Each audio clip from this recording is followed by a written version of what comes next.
following takes place between 6 p.m. and 7 p.m. It's Political Vindication Radio. We shall fight on the beaches. We shall fight on the landing grounds. We shall fight in the fields and in the streets. We shall fight in the hills. We shall never surrender. Who sees firsthand the concrete and mortar, the guard posts and machine gun towers, the dog runs and the barbed wire, can ever again take for granted his or her freedom or the precious gift that is America. All this stuff you've heard about America not wanting to fight, wanting to stay out of the war, is a lot of horse stuff. Americans love to fight. All real Americans love to stay in the battle. You want answers? I think I'm entitled. You want answers? I want the truth! You can't handle the truth! Welcome to Political Vindication Radio, your guiding light through the Obama malaise years. This is PoliticalVindication.com on the air, and my name is Frank, also known as Uncle Seth the Noble. And my name is Shane, also known as Ever Vigilant. Tonight, historian Larry Schweikart joins us in our first hour, as he'll be here to talk about his latest book, American Entrepreneur. He's also the author of the very popular book, Patriots, History of the United States, which many consider a conservative response to Howard Zinn. We'll also ask Dr. Schweikart about today's political atmosphere and how he thinks history will remember President Barack Obama and the Tea Party movement. And we're here every Tuesday, 2 hours, and we love to talk to you as well here. We've got a very special guest today. I opened up, for the first time, I think, in a while, Steppenwolf is opening up for you, Doctor. I thought that was quite apropos. Excellent. Man, we are so excited to have you on. You're one of my favorite authors. You're a man of many talents, a burning passion for America. You know, Doctor, I wouldn't get between you and a burning flag on any day.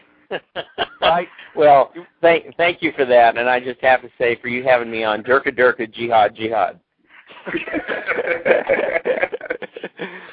Hey, let's get right to it. I've got a bunch of your books. I'm surrounded by them right now, and I like to talk about every single one of them, but, we only have 24 hours in a day.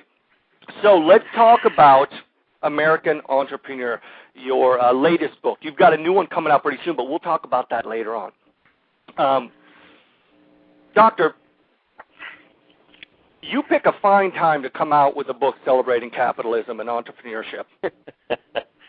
Okay, you got a president, you got a party right now. I mean, it is really incredible. Why now?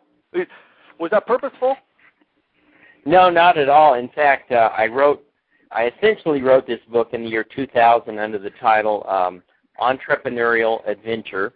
It was a textbook, and if you know anything about the textbook business, they charge extremely high prices for books that you should be able to buy at a bookstore, but because they're textbooks, you can't buy them at a normal bookstore. And so I decided to try and get it into bookstores as a trade book, and took on a co-author, Lynn Doty of Chapman University, and we updated it, revised it, and put it out as American Entrepreneur. It contains at least 100 mini biographies of entrepreneurs over the ages, and the timing was just coincidental. I didn't know that a Democrat in the White House would attempt to destroy the U.S. economy. Man, there's just nothing funny about that. Tell me, I love the way you start the book.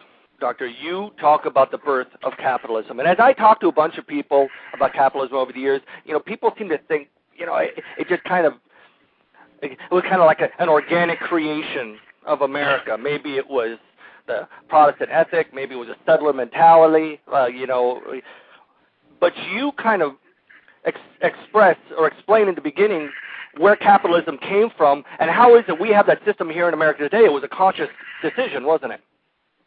Well, yeah, it's a long heritage. We inherited a number of traditions from the Europeans and the English, the Judeo-Christian ethic, the concept of private property rights, dating all the way back to the 1200s with the Magna Carta, the whole notion of laissez-faire and risk-taking, the whole idea of sanctity of contracts, very important.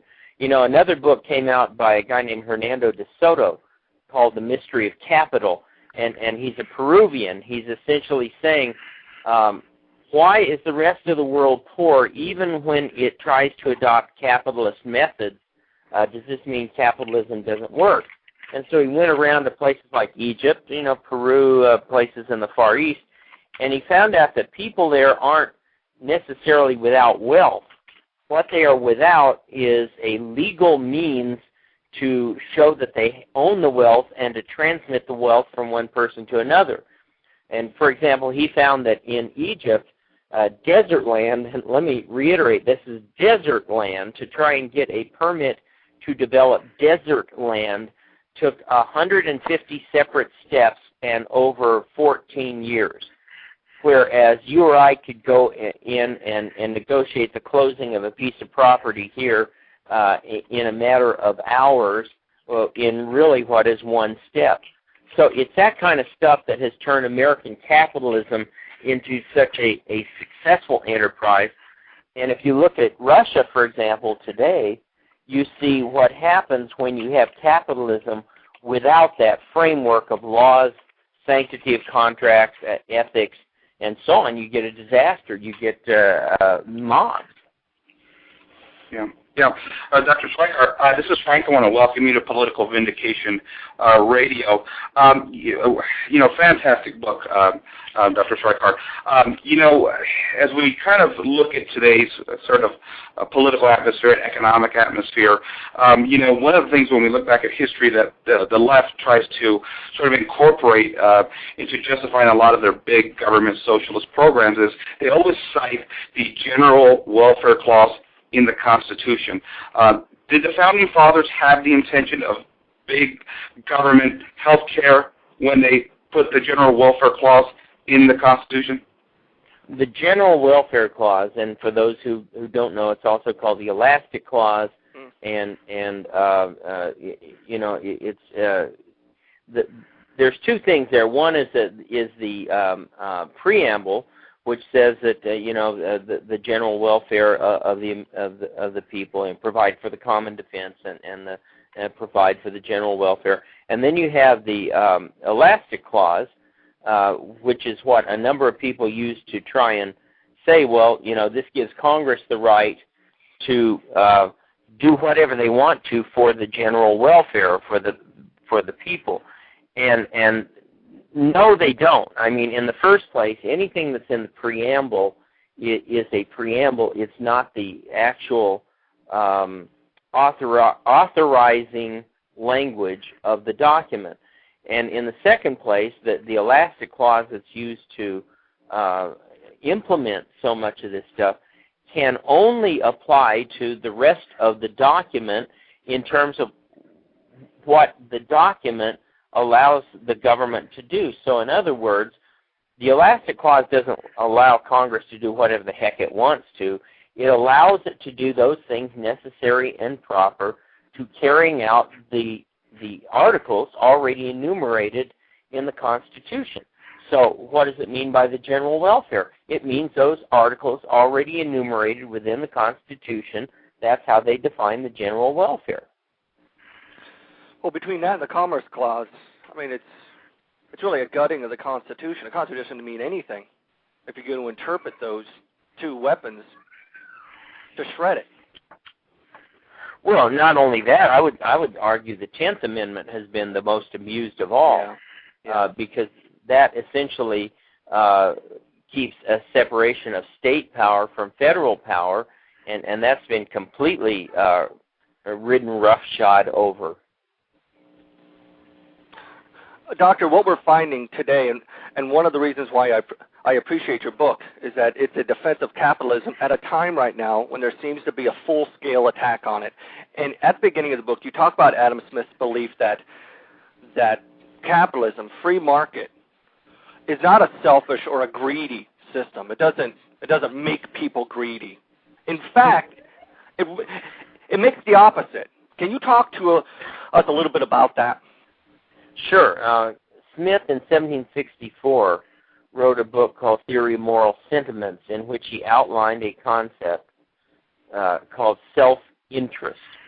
self-interest has to do with information about you or I that only you or I have. In other words, you like strawberries, but raspberries make you break out.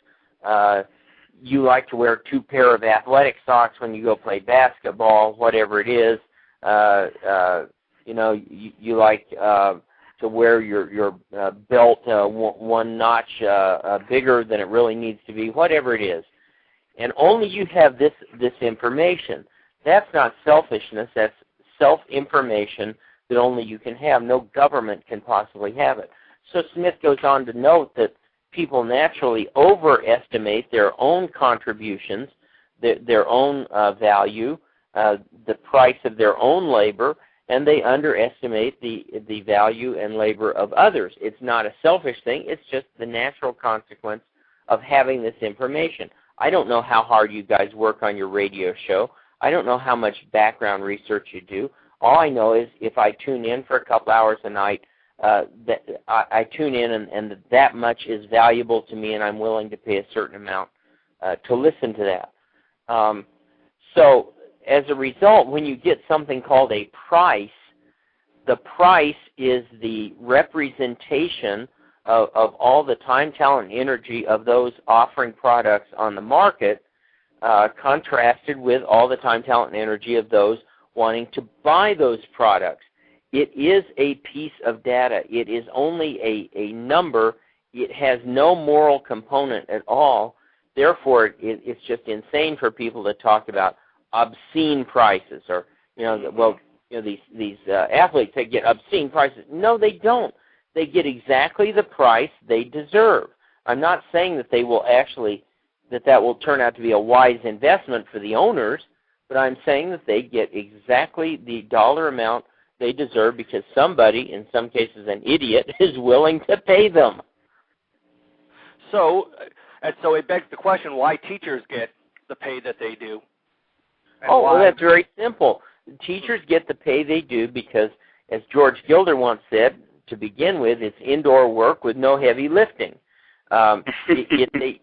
It's a desired job. If it wasn't a desired job, you would only have 5 or 10 teachers a year graduating from every university in the country instead of thousands. Obviously, people want to be teachers. They want to be inside to work, 6 to 7 hours a day with weekends and summers off. I've been a teacher at every grade. Yeah, teachers work hard, but compared to a lot of other jobs you do, they don't work nearly as hard as other people. I understand that. So, economists, it's called a dismal science, but it's really a study of human nature, isn't it, in many ways? Oh, sure. I mean, economics is the study of how humans allocate scarce resources. And whenever you allocate scarce resources, the very nature of the word scarce means some people are going to get more than others, either by government dictate, by the force of the market, by some guy killing off all his neighbors. One way or another, somebody's going to determine who gets what. Yeah, Doctor, one of the more fascinating chapters of your book was a chapter when you, the 1980s, basically, and that's kind of a decade we're all kind of still trying to teach here, especially on the conservative side, because it's been so maligned by the left. I had a history professor about a decade ago in college that said that, the economic boom in the 1980s actually did exist, unlike other liberals that argue that, like Haynes Johns would argue that we were sleepwalking through history, that it really wasn't happening. This liberal economist actually argued that the boom did happen in the 1980s, only that it wasn't Ronald Reagan's policies that caused the 7 fat years, the longest peacetime expansion of economic growth in the history of the country, but Reagan happened to be in office at a very fortunate time when oil prices collapsed.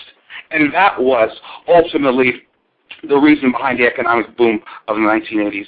Have you ever heard anybody argue that, and what are your thoughts on that? Well, let's see. I think we had really, really, really low oil prices in the late 60s, and I don't remember the economy being all that great in the 60s. No, I mean, liberals will contort themselves into positions that the human anatomy cannot go into to try and explain away the success of the Reagan years. And I would not argue that it was 7 fat years. I would argue that it was almost 30 fat years. Yep.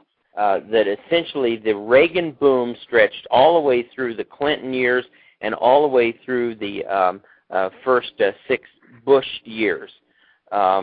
You can almost track that. I mean, Clinton had a very slight downturn after he announced a few taxes, and then the Republicans got elected and the stock market just kept going up. If you look at it on a graph, it's astounding at where it takes off in the early 80s, and it just keeps going right on up until the crash of 2008, 2009. This is all the result of 2 things, Reagan's tax cuts and Paul Volcker, with Reagan's blessing, deciding to get tough on the money supply to cut down on inflation and to squeeze out inflation and to get prices down to normal levels. And those 2 things, in Reagan's 8 years, he produced 14 million net new jobs. Europe during that time produced 0 net new jobs. I think even today, Germany would trade us Munich and 2 soccer players to be named later for 14 million net new jobs. Folks, we're talking to Dr. Larry Schweikart. We're talking about his new book, American Entrepreneur. Folks, one of the great things about this book, too, is that within each chapter, you'll have sections of about 2 or 3 pages where you can fly through sections of each chapter, and I love it when authors do that. You can sit down at night before you go to bed and run through this and really feel like you've accomplished something. That's because I fall asleep after I write 3 or 4 pages. Hey, wait a minute. I know how you write. I was listening to another interview. How many books do you have out? 20? 30? Yeah, somewhere around 30, maybe more. That's incredible. I mean, you just get up in the morning and just write until nightfall? No, not at all. I do tend to write in the morning. I like to write between 6:30 and 10, and usually by the time Rush Limbaugh comes on, I'm finished. I mean, I can't think anymore. So you were saying, and it's true, you do small biographies of many entrepreneurs, and I got a 2-part question for you. The first one, entrepreneur, you define it. So Lee Iacocca, big entrepreneur? No, I would say not an entrepreneur at all. I define entrepreneurs as the one who takes the risk. Iacocca took a little bit of a risk, but he's mainly a management guy. He doesn't really own the company. He doesn't have anything at stake. You know, maybe his pension plan, but his reputation maybe, but he doesn't have financial stake in the company the way an owner would. Entrepreneurs, we're talking about somebody like Samuel Colt, who basically loses his whole business, ends up running away from creditors. They're literally chasing him out of town. He goes to New York to hide out, you know. Somebody like that, somebody like A.P. Giannini, who, takes full control of his bank and turns it into Bank of America from this tiny little bank there in California. So an entrepreneur has to be kind of personally involved in the company and taking the risk. A manager can be very good at what he does, but a manager is not an entrepreneur. Excellent. I thought that was very interesting because Lee Iacocca was on TV a lot during the 80s and doing his commercials. A lot of people see him, and without knowing, understanding that, doctor, you look at him and you say, now there's an entrepreneur, and you can love him, you can hate him. You sing a lot of people, and the left likes to do this, to pull up somebody like a Kenneth Lay or something and say, see, you see that? That's what we're talking about. That's why capitalism is poisonous, and it destroys lives, and it destroys the dreams and hopes of people for the future. We need to get back to more equality, these kind of things. If they're going to choose... the whole thing with Lay, I mean, we could spend an hour on the fact that, capitalism has weaknesses, and usually those weaknesses are made worse by government. And whenever government tries to correct the weaknesses in capitalism, it usually ends up making things far, far worse. So the best thing to do, a colleague just brought to my attention this week that in 1958 we had a very sharp recession that in terms of GNP hit that the nation took, it was worse than the Obama recession, and it was worse than any other recession of the 20th century, save the Great Depression. And yet Eisenhower did nothing, and the country came out of it within a year and a half, and people today don't even mention the Great Recession of 1958. So, the best thing government can do most of the time is stay out of business. And that's... Well, I think, yeah. Frank, let me just say real quickly, that's very interesting. You write several stories of inventors and entrepreneurs like Gillette. This guy's a social leftist. He's a political guy. He's trying to put out his message. It didn't work, and he ends up finding that the business model works for him, and he ends up putting his picture on his product so that people would buy his books. Wasn't that the case? Yeah, they would, associate the razor blade with King Gillette, and it took off. It didn't hurt that he got a nice contract from the Army too. World War I came along, but his product was going to be a success with or without that contract. Same thing with Samuel Colt. Colt's product was already becoming popular again, finally, even without the Mexican War contract.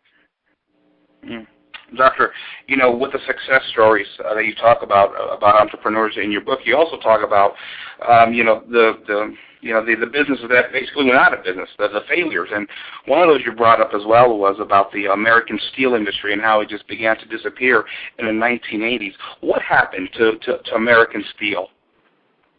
Well, first of all, we need to remember that after World War II, we were in kind of a golden, I call it the golden mistake, not the golden mistake, but it's a golden era that can never be recaptured again. And the reason for that has nothing to do with the greatest generation or any of that nonsense. It has to do with the fact that after World War II, Europe was positively flattened. I mean, it had virtually no industry, so there was no one to compete with us. The communists couldn't compete with us because they're commies after all. They don't compete with anybody. And then, so we controlled the world in terms of production, but we also controlled the world in terms of consumption because we were the only ones with the money to be able to consume anything. So you have this kind of golden mistake there, this golden era, where only the U.S. can produce much of anything and can consume much of anything. And so we build these phenomenal industries, autos, electronics, and steel, but it's really kind of an illusion because you aren't going to maintain that situation of world dominance like that forever, not even going to maintain it for 10 years because it's not natural. Sooner or later, those countries are going to rebuild with or without our help, and you will have competition. So what happens in the late 70s and 80s is that, that competition really came online hard. Japan really went heavy into steel, began to cut prices. And B, the other thing that happens to American steel and autos is unions. The union wages were absolutely outrageous at the time. And David Halberstam, who's no conservative, in his book The Reckoning, talks about how incredibly well paid the average UAW worker was during this time. He'd have a boat and a house on the lake, a vacation house, 2 homes, 2 cars, a boat, making a phenomenal amount of money per hour, and that just was not going to keep you competitive for very long. And so I'll say again, we weren't going to remain absolutely the world dominant superpower in every single industry forever anyway, but the unions absolutely accelerated the demise of steel and autos. Hey, Doctor, have you read Amity Schleye's book, The Forgotten Man? Yes, I have. Do you agree with her and what we're hearing from many other conservatives that Franklin Roosevelt's policies actually extended the Depression? Oh, yeah, and I've been saying that for years. And my mentor at UC Santa Barbara, a guy named Stephen DeCanio, an economist, he actually did what I think is one of the most important papers ever on the Great Depression, and it's almost never cited by anyone because it was in kind of an obscure book, and he never followed up like most economists will follow up with another paper. What Steve's paper showed was that virtually all unemployment in the New Deal came from the minimum wage law. He shows that, in fact, unemployment was improving until the NIRA was passed, and the NIRA had an early version of minimum wages in it. So immediately wages were jacked up. So if I'm an employer and I've got 10 workers, and the wage is $1 an hour, and the government says you must pay everybody $2 an hour, okay, now I've got 5 workers earning $2 an hour. And that's exactly what happens. DeCanio showed that you can't just look at unemployment numbers, which were still, by the way, huge. By 1938, I think they were back up to 17 or 18%. That in itself is bad enough. But if you look at man-hours worked, which is the real key, because a lot of companies were keeping people on but cutting down their hours.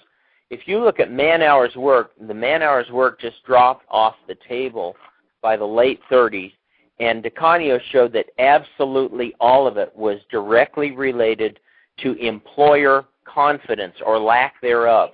That is, business expectations were that we were never going to get out of this with Roosevelt at the helm, and so they just were not hiring at all.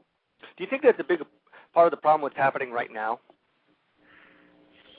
In what way? Are you talking about a misreading of the Depression or the policy? Well, you talk about confidence, people's confidence in the economy, in the leadership, and etc. And you're hearing the Republicans make the argument right now a lot that businesses aren't hiring, Doctor, because they don't know what's coming next.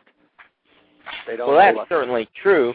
I think one of the big mysteries right now is the stock market, and I ask every expert I can, why is the stock market going up? You know that we have this inflationary bubble sitting out there, just, sort of like Godzilla or King Kong or both of them put together, and you know it's going to drop. Why is the stock market going up? And the only answer I can get from anyone is, well, people have to put their money someplace, and they're putting it in hoping they can get out before the drop occurs. So certainly in terms of hiring, the confidence is an issue. Otherwise, I don't know where any economic activity is coming from because, I'm certainly not going to be expanding a business during this time if I can help it based on what the government's doing. What you're saying. We're talking to Dr. Larry Schweikart about his book, American Entrepreneur. I want to ask you about some current issues and get your thoughts on that, Doctor. But I want to, if I may, ask you to talk a little bit about your lie number 1 in your 48 liberal lies about American history, because I love it. And I love to hear you. Well, remind me which it is, because we renumbered these several times before we published it. So I moved these around so many times I don't remember what we started with in the book. We had John Yoo on here a couple weeks ago, and we were talking about executive power and America in wartime and the Iraq war and blah. Your lie number 1 was something I read before I talked to him. It says, the first president's intended for the United States to be isolationist. Oh, yes, okay. This is actually as much a kind of libertarian right lie as it is a liberal lie. It's taken from Washington's farewell address plus the draft of Washington's farewell address. Both of these were written by Alexander Hamilton, and a speech a draft of a letter of Jefferson, who actually used the term entangling alliances. It wasn't Washington who used that term. If you look closely at what Washington says, first of all, it's absurd to think that Washington didn't believe in alliances. After all, he was salivating to get an alliance with the French during the American Revolution. He certainly wanted an alliance with the Spanish during the Revolution. We convinced the Dutch to come in with an armed neutrality during the American Revolution, and Washington's first job as commander-in-chief of the armies was to send emissaries to all the Indian tribes and get non-aggression pacts, you might call those alliances, with every one of those. So it's nuts to think that Washington doesn't understand the power of alliances. What he was saying, if you look at his words in both drafts, is he gives you this 20-year window. And he essentially says, we must avoid, and I'll use Jefferson's phrase, entangling alliances for 20 years. Well, why 20 years, George? Because, he says, that will allow us time to develop as a nation militarily and economically so that we can, his word is to, address with impunity, that's Washington's word, any nation that wants to, give us trouble. The way I put it is he basically says after 20 years, we can give the finger to anybody and we don't need to worry about it. And the reason for that is it would take us 20 years to build up an army and a navy capable of doing that. It's not that they don't believe in alliances, but he wasn't foolish enough to think that if we got sucked into a major war right away, we had an army or a navy capable of fighting such a war. Doctor, if you had to, in your study of history, looking back, reflecting back, you had to pick one person throughout the course of American history and regard him as the most virtuous American, and then also pick the greatest villain in American history, who would those two individuals be?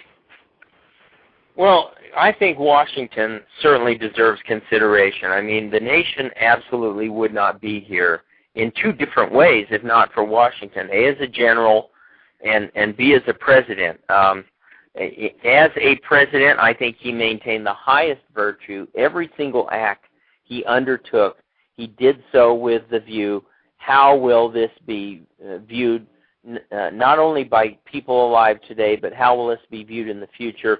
Are my actions consistent with the ideals of this great republic? Greatest villain, wow. That's a challenge. I could be flip and say something like Roosevelt, but of course Roosevelt, in fact, did a pretty good job during World War II. I would have done some things different, certainly regarding treatment of Stalin, so wouldn't put him in there.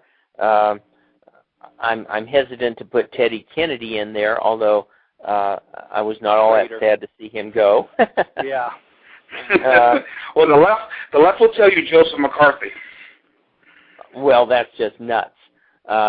McCarthy, in fact, has been proven right in almost every single one of the guys he targeted and named, in public as a communist. Yeah, they're all communists, and the KGB said so. In the Venona files and all the other files we've decrypted from the KGB, they all said, this guy was a communist. Yeah, he's one of ours. Yeah, that's an agent. Yeah, they're all ours. Yeah. Said, did you know about these too? And they're sending us the names of communists. Yeah, you guys didn't know about this one, did you? As an aside, and I'm not dodging your question, I really don't have a single villain I hold up. But as an aside, we're working on a film now, a documentary film called Rock and the Wall, How Rock and Roll Helped Bring Down the Iron Curtain. And we just got back from a long shoot, and one of the people that we filmed an interview with is a East German, now an American East German woman named Uli Campbellman, an artist, and she was a teenager when she escaped Germany in the trunk of a Renault. And in the course of the interview, we asked her, because she kept talking about the Stasi. We finally said, have you ever seen your Stasi file? And she says, yeah, sure. And she pulls it out. She had a copy of her Stasi file with her, and it was the size of a small phone book. Now, this was a woman who escaped from Germany as a teenager. She was an artist. She didn't lead any uprisings, and she had a Stasi phone book. And she said that 1 out of 7 people was an informer. The numbers were that 1 out of every 7 was an informer, and that one of her very best friends was an informer, was informing on her to the Stasi. So, that's real villainy when you get people in office who are tyrants and thugs like, Stalin and people like that. I've put the link, folks, in the chat room to Dr. Schweikart's site. You'll see Rock on the Wall, a link there to it as well, and go ahead and bookmark that. Doctor, you have a book coming out pretty soon, too, as well, and I think it says here on Amazon, 7 Events That Made America. Right. And I just, rather than doing the Kennedy assassination or Pearl Harbor, 9/11, or Gettysburg, things like that, I tried to take things that were a little kind of off the wall but depicted the essence of America, and then we ended each chapter by asking, what would the founders have thought of this event? Would it have validated their view of the Republic, or would it have caused them to kind of shake their heads and go, did we ever screw up? And so Rock on the Wall is taken from the chapter, A Steel Guitar Trumps the Iron Curtain, and how rock and roll helps bring down the Iron Curtain. So that's one of the chapters in the book. Awesome. Let me talk to you about some current things. The Tea Party movement, we talked a little bit about it at the beginning of the show. It's maligned by just about everybody, it would seem, on the left and the central left, whatever it is. What does it mean to you? What is it telling you? Tea Party movement tells me that American grassroots people, everyday people, are getting fed up with Washington. I do not believe both parties are the same, but I do believe that people are getting fed up with both parties acting like the same, and with voting in, massive budget deficits, voting in pork, and having more and more government control of our lives. I get a sense that if this health care by some stretch passes, you are really going to see outrage. And I don't know if it'll be to revolutionary levels, but you are going to see outrage like you've never seen before in this country. People want to know that Washington is paying attention to them, and it's very clear from the response of the politicians to the Tea Parties and the protests. They don't want to hear it. They know better. They're going to tell you what to do, and they don't want you telling them what to do, because they see themselves as your bosses, not vice versa. Is the Tea Party movement purely a reaction to the presidency of Barack Obama? Would the Tea Party even exist if John McCain would have won the election in 2008? That's a great question, and I don't know.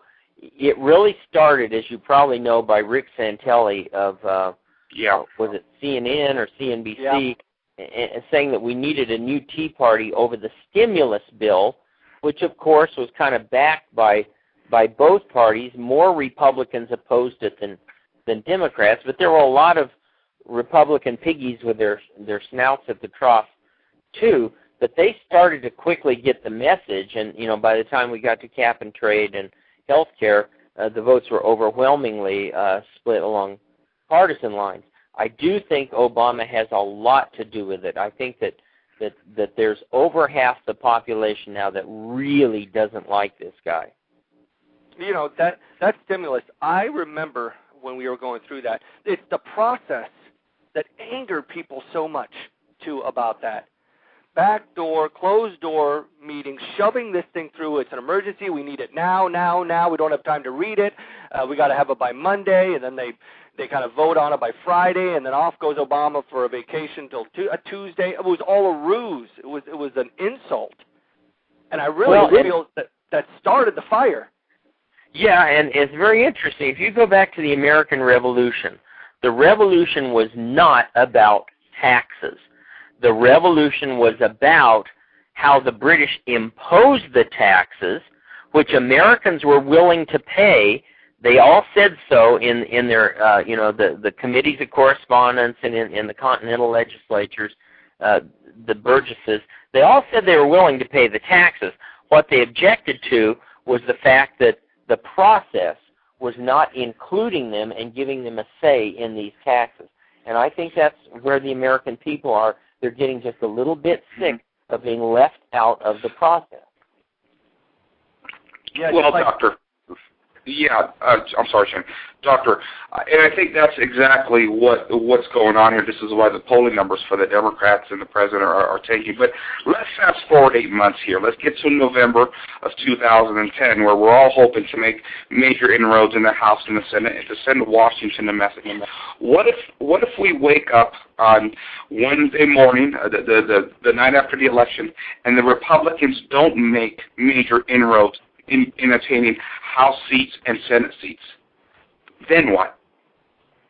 Well, then you will have a fundamentally different country. Then virtually everything Obama wants, they will be emboldened, and whoever was still dragging their feet, the Bill Nelson types, those people are going to be long gone, and you're going to see Pelosi and Deadfish Rambo just kind of run this thing like Ben-Hur with his chariot horses. They're just going to be off. I would pose to you a much different scenario that may not be much better. And the scenario is this: Republicans win control of the House, barely, small majority. They get 7 or 8 seats in the Senate, not enough to win back the Senate, but they have a large number. Then what? That's the real danger. Because if the Republicans, even if they win both houses by a very slim majority, you would need to see from them the most radical kind of unanimity and cohesion that, frankly, they haven't displayed in, 20 years. And I don't know if they're capable of that. Well, I do know that we are going to see whoever the Republicans send up this year, the winners are going to be decidedly more conservative than who's in there now. You take someone like Pat Toomey, who I think will win. Toomey is light years more conservative than Specter as a Republican or Specter as a Democrat. Marco Rubio is light years more conservative than anybody coming out of Florida right now. So you could conceivably have 5 or 6 more Jim DeMints in the Senate, and 20 or 30 more conservative Republicans in the House. That might make a difference. But what I worry about is not that we lose, but that we actually win or win a lot, but just don't win enough. Well, I have to tell you, the unanimity, it's been pretty incredible up to this point by the Republicans. Yeah. I mean, you have to give them some credit for that. It's been fantastic, especially on the health care, where you had 247 out of 248 votes between the House and the Senate. Yes. Yeah, that's incredible. I want to shoot some names at you, and I want you to give me the first thoughts that come to your mind. Okay? Okay. Michael Moore. Fat, loaded, and I can't use the final word on radio. But it rhymes with herd. Hugo Chavez. Thuggish dictator. Oh, you know Sean Penn will put you right in jail for that. Well, Sean Penn, thuggish wannabe dictator. Barack Obama.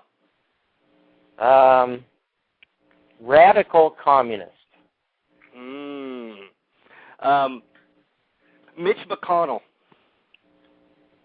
Well-meaning, generally ineffective. Sarah Palin. Remains to be seen. Joy Behar. Who? Joy Behar. Oh, yeah, she runs a cooking show, right? Oh, man. Don't care for her recipes. Yeah, she makes me sick as well, too. And the last one, Doctor, is a question. Are you optimistic for America's future? I mean, being a historian, I don't know how you see the world, how you see things around you. Is it a pattern? Are there waves? Is it like a song repeating? Are you optimistic for America's future with what you know of the past, present? I've been optimistic every year, probably just up until the last year. And right now, I just don't know. I mean, I know enough about history. I don't know everything, but I do know this. history does not always repeat itself, and it certainly does not repeat itself, step for step. And it's entirely possible that with the wrong moves, that we could turn this country into another, Ottoman Empire or another Rome. I hate to use the Rome example. Another England, former great empire or country on the verge of decline and collapse. It's also possible we'll make the right moves, and I've seen countries turn around in much less time than this. I mean, we could literally turn the whole country around in 2 years with the right leader. Yep, that Reagan-esque leader. Man of vision and optimism. I think that's important, too. Hey, thank you so much, Doctor, for coming on and speaking with us. It's been a pleasure. It's been an honor. And please keep putting out all these books. It's an education for us out here, us average folk who take our citizenship seriously. You're a big inspiration. Thank you so much for joining us tonight on Political Vindication Radio. And thank you, Doctor. Steppenwolf intro. You're welcome. Thank you, sir. All right. See ya. Dr. Larry Schweikart, you guys, I'm going to put his link again into the chat room. Go check it out. This is a man, like I said, I've got 4 of his books around me right now. Love that guy. Love the passion, too. This was a guy who was a drummer, Frank, in a band. Used to tour, used to open up for bands like Steppenwolf that we played in this little commercial, too, as well. This guy he's got a lot of passions. And the guy decided to become a teacher later on in his life, and he went into the classroom, he got his degree, and now he is putting out books, and he is world famous, Frank. And for all you guys out there that were forced to buy Howard Zinn books in college, this guy's the anecdote, okay? This guy's the answer to Howard Zinn on top of it all, because you know what? I was supposed to pay $30 for that book, $40, whatever it was, man, and it was a waste of $40. It was the worst waste of $40 in my life. And so, you know what, Dr. Schweikart here, he's your man. He's your answer, man, is what he is when it comes to history, Shane. I just love it. And anybody that can take on Howard Zinn like he does and just take him apart, a Patriots history of the United States, you can see it right there on my camera. Man, it's worth every dollar. Don't go anywhere. We're coming right back. We're going to talk about the Hollywood. He was a famous trumpet man from out Chicago way. He had a boogie style but no one else could play. He was a top man. Call in to PV Radio, 646-652-4598.